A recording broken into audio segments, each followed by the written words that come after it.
Gabadhan nolosheeda waxaa burburiyey aabbaheed, waxay noqotay hooy la'aan, waxayna seexatay dariiqyada, halkaas oo ay ku wajahday qabowga, dhaxanta, cabsida iyo dhibaatooyin kaloo fara badan. Waxay ahayd meel aan la qiyaasi karin khatarteeda marka loo eego iyada oo dumar ah iyo baylaxda ay dhexda kaga jirtay.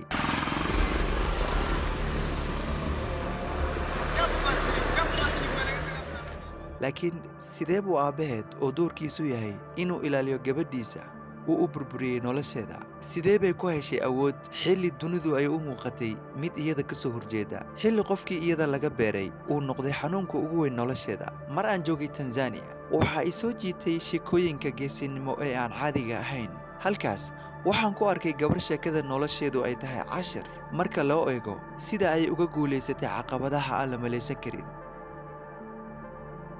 Kwa majina naitwa Linda Herbert.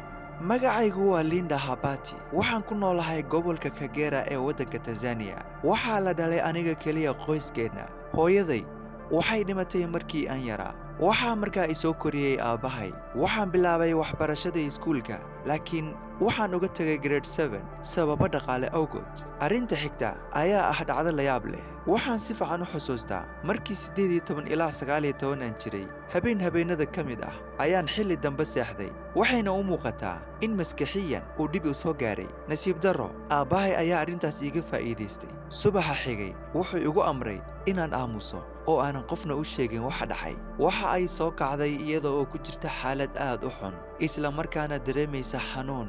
Waxayna isweydiinaysay sidee macquul u tahay in aabbahay arrintan uu igu sameeyo. Kadibna wuxuu siiyey iyada jawaab aad iyo aad looga naxo oo ku saabsan wixii dhacay, isaga oo raaligelin ka bixiyay arrinta. Inkastoo uusan jeclayn inuu raaligaleeyo iyada, wuxuu igu yidhi, "Aabbo, waxaan u sameeyey waxaan oo dhan si aan lacag u helo oo aan ugu noolaado nolol wanaagsan." Tan ayaa igu keentay inaan aad u sii wareero, sida camal inay u muuqato waxa uu sameeyey inay tahay caado dhaqameed uu ku kasbanayo hanti. Intaa wuxuu raaciyey inuu rabay in dadka deriska ah ay i eegaan aniga oo ay dhahaan, "Fiiri, tani waa gabadhii ninkii taajirka ahaa." Waan u kuurgalay, waxaana rabay inaan wax badan ka ogaado sababta uu sidaan u sameeyey. Muddo markii aan joogay ayuu markii dambe wuxuu ii sheegay inuu u tegay dhakhtar saaxir ah oo u sheegay inuu sidaas sameeyo, una ballanqaaday hanti aad iyo aad u tiro badan. Linda waxay aad iyo aad uga niyad jabtay ficilada aabbaheed. Waxay go'aansatay inay sugto oo aragto hantida dhakhtarka saaxirka ah aabbaheed u ballanqaaday haddii ay run tahay. Si kastaba ha ahaatee, beddelkii nolosheeda ay soo raysan lahayd, xaaladooda nololeed way sii xumaatay. Ugu dambayntiina waxay aragtay iyada oo hooy la'aan ah. Lakini hilo tukio alilonifanyia liliniumiza sana. Ficilkii xumaa oo uu igu sameeyey aabbahay ayaa qalbiga aad iyo aad iga dhaawacay. Wax isbeddel ah oo wanaagsan nolosheenna kuma imaanin. Ilaa iyo maanta nolosheeda way sii xumaanaysaa. Beddelkii ay soo raysan lahayd, aabbahay ayaa arrintaasi ku eedaysan oo mas'uuliyaddaas qaadaya. Inkasta oo mustaqbal wanaagsan uu ila rabay, farsamada uu adeegsaday ayaa aad iyo aad u khaldanayd. Wuxuu dooran karay inuu aad u shaqeeyo, lacagna seefgareeyo si aan nolol fiican ugu noolaado. Aabbahay wuu i jeclaa, wuuna iga taxadari jiray, laakiin wuxuu aaminay saaxir, taasoo ka dhigtay mid gebi ahaanba lunsan, kuna qasabtay inuu igula kaco ficilkan xun. Markii noloshu aad iyo aad ugu adkaatay, wax rajo iyo mustaqbalna aysan muuqan, waxay go'aansatay inay ka haajirto tuuladii ay ku noolayd. Waxay ka tagtay tuuladii ay ku noolayd, waxayna aaday Dar es Salaam, caasimadda Tanzania, iyada oo raadinaysa fursado wacan iyo nolol cusub. Si kastaba ha ahaatee, waxba uma soconin sidii ay u qorshaysay. Nahisi mimi na babangu tungekuwa tuko mbali sana.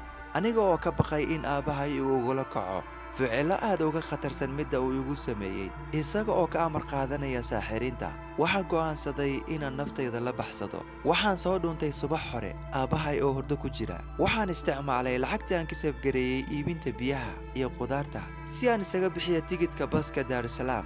Si taxaddar leh ayaan u soo baxay, aniga oo iska ilaalinaya xitaa inay ogaadaan deriska. Nolosha aad iyo aad ayay iigu sii adkaatay markii aan Dar es Salaam imaaday. Ma aanan haysan jiha sax ah ama meel aan abaaro. Ugu dambayn, waxaan la kulmay gabar markaasi iigu muuqatay mid naxariis badan, laakiin isla markiiba waxaan bartay dhaqamadeeda xunxun oo ah nimanka ay guriga keenayso xilli dambe habeenkii oo ay la tumanayso. tan ayaana igu qasabtay inaan ka tago qolkeeda. gabadhan waxaan kula noolaa guri qol yar ah. habdhaqankeeda ayaanan ka raahsaday aniga oo ku cusub caasimadda. inaan galo xaalad noocaas ah aad iyo aad ayay u qalafsanayd.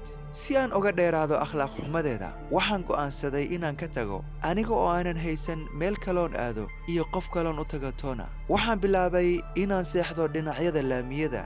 saaxiibka keliya aan haystana wuxuu ahaa boorsadeeda. wuxuu ahaa xilli aad iyo aad u qallafsan noloshayda. waxaan had iyo jeer isweydiin jiray waay maxaan u wajahaya caqabadahan, maxaan galabsaday. iyadoo uusan jirin qof taageera oo muujiya ama qaraabo ay ku tiirsan tahay, waxay bilowday safarkeeda meel eber ah. caqabadahan oo dhan iyadoo ay jiraan si hagaar la'aan ah ayay u shaqaysay. maantana waxay leedahay dukaan yar. dukaankan oo ay ku iibisa bariis, digir iyo waxyaalo kale wuxuu ka caawiyaa inay iska bixiso biilka iyo kirada guriga. laga yaabo inaysan joogin nolosheeda meeshii ay rabtay, laakiin waxay samaysay tallaabo wax ku ool ah. hadda waxay awooddaa inay iska bixiso kirada guriga, mana ahaan doonto mid sii seexato dhinacyada laamiyada.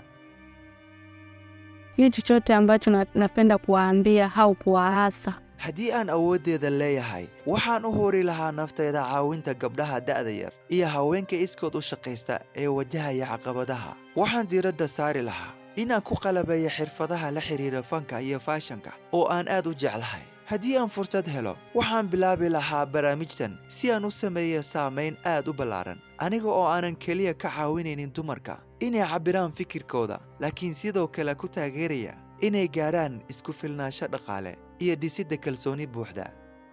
si kastaba ha ahaatee, markii aabbaheed uu ka faa'iidaystay iyada, waxay si degdeg ah u dareentay in dhibaatadu halkaasi aysan ku joogsan doonin. waxay is aragtay iyadoo uur ah, taas oo cusbo ku sii dartay dhibaatadii horey u haysatay iyada. hata wewe ni mzazi au hata mwingine ni mzazi. waxaad tahay waalid, laakiin waxaan aad uga argagaxay inaan is arko aniga uur ku leh aabbahay adigoo ah. muddo kadib waxaan dhalay wiil qurux badan. waxaan guriga ka soo tegay markii aan lahaa uur 2 usbuuc ah, aniga oo aanan ka warqabin. waxaan filayaa aabbahay inuusan taa la socon, waayo maana wada xiriirin tan iyo intaan guriga ka soo tegay. wiilkayga waxaan u geeyey eeddaday si uu ula noolaado oo xitaa iyada lafteeda aanan ka warqabin aabbihiis. marka loo eego musiibada ku dhacday gabadhan ee ka dhalatay baadigoobka aabbaheed ee uu ku raadinayay maalka iyadoo loo marayo dariiqyo khaldan, hadda waxay uga digaysaa dadka kale duufsiga hodantinimada degdega ah ee ku salaysan hababka aan sal iyo raadka toona lahayn. waxay tilmaamaysaa helidda xirfado wax ku ool ah iyo u heelanaanta shaqo xalaal ah. iyadoo la adeegsanaya qaabkan, waxay ku nuuxnuuxsatay in qofka uu ku guulaysan karo nolol deggan oo macno leh, iyadoo hoosta ka xariiqday muhiimadda in la raaco tubta saxda ah ee lagu gaarayo horumarka. Watanzania watu wote wasije kuamini kwamba, waxaan kula talinayaa reer Tanzania oo weli aaminsan in lagu gaari karo hodantinimada awoodda sixirka iyo shayaadiinta inaysan gebi ahaanba sidaas ahayn. anigoo ka tarjumaya waayo aragnimadayda, waxaan leeyahay haddii sixir lagu helayo hanti, aabbahay ayaa noqon lahaa ninka ugu taajirsan waddanka. anigana maanta ma rafaadsanaan lahayn. laga yaabo in wakhti iyo dadaal ay qaadato, laakiin waxaan si weyn u aaminsanahay in dadaalka iyo dhabar adaygu uu yahay waddada keliya ee la isku halayn karo ee lagu gaari karo kasbashada maalka. inkastoo ay wajahday caqabado fara badan, waxay si weyn u aaminsan tahay inay guulaysan doonto. sheekadeedu waxayna baraysaa cashar muhiim ah. dhib ma laha si walboo ciriiri aad ugu jirto, weligaa ha ka quusan inaad noloshaada kor u qaaddo, hana raja dhigin. adkaysigeeda ayaa xusuus u ah in xitaa markii xaaladdu u muuqato mid adag, ay jirto fursad mustaqbal oo ifaysa. haddii aad mustaqbalkaas u shaqayso, waad ku mahadsan tahay daawashadaada. magacaygu waa Maxamed Hanad, halkanina waa barta aan ku soo gudbiyo qisaska qariibka ah. fadlan weligaa ha hilmaamin waxa uu kaa mudan yahay fiidiyowga iyo channelkaba.